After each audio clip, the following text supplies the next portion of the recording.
இன்றைக்கி கடவுள் நம்மளுக்கு கொடுத்துருக்க வசனம் நாகூமின் புத்தகம் 1:9. நீங்கள் கர்த்தருக்கு விரோதமாக செய்ய நினைக்கிறதென்ன, அவர் சர்வ சங்காரம் பண்ணுவார். இந்த வசனத்தை கொண்டு கடவுள் நம்மகிட்ட என்ன சொல்கிறத பார்ப்போம். கடவுளுக்கு எந்தெந்த காரியங்கள்லாம் பிடிக்காதோ அதை நம்ம செஞ்சாலே கடவுளுக்கு விரோதமாய் செய்கிறோம் தான் அர்த்தம். நம்ம எல்லாரும் சொல்கிறது கடவுளுக்கு நாங்கள் பயந்து நடப்போம் அப்படின்றத சொல்கிறோம். ஆனால் மற்றவங்கள பொறுணி பேசுகிறது, சங்கடப்படுற மாதிரி பேசுகிறது, இலக்காரமாக பார்க்குறது, இழிவாக நடத்துறது, பார்ஷியாலிட்டி பார்க்குறது, திருடுறது, ஏமாத்துறது, துரோகம் பண்ணுறது, மது, புகையிலை, இச்சைகள், இப்படி இன்னும் நிறையா இருக்குது.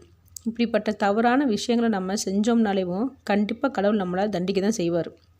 அதனால் கடவுள் நமக்கு கொடுக்குற தண்டனையிலிருந்து நம்ம தப்பிக்கணும்னா நாமளே சோதித்து பார்த்து நம்மளோட தவறுகளை திருத்தி கொள்ளணும்.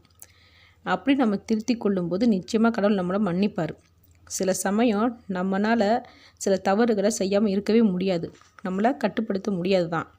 ஆனாலும் நம்ம அந்த தவறுகளை செய்யக்கூடாதுன்னு முயற்சி செய்யும்போது கண்டிப்பாக கடவுள் நம்மளுக்கு துணையாக இருந்து அந்த தப்புகளை செய்ய விட மாட்டார். அதுக்கு நாம் கண்டிப்பாக முயற்சின்னு ஒன்று செய்யணும். ஆமேன்.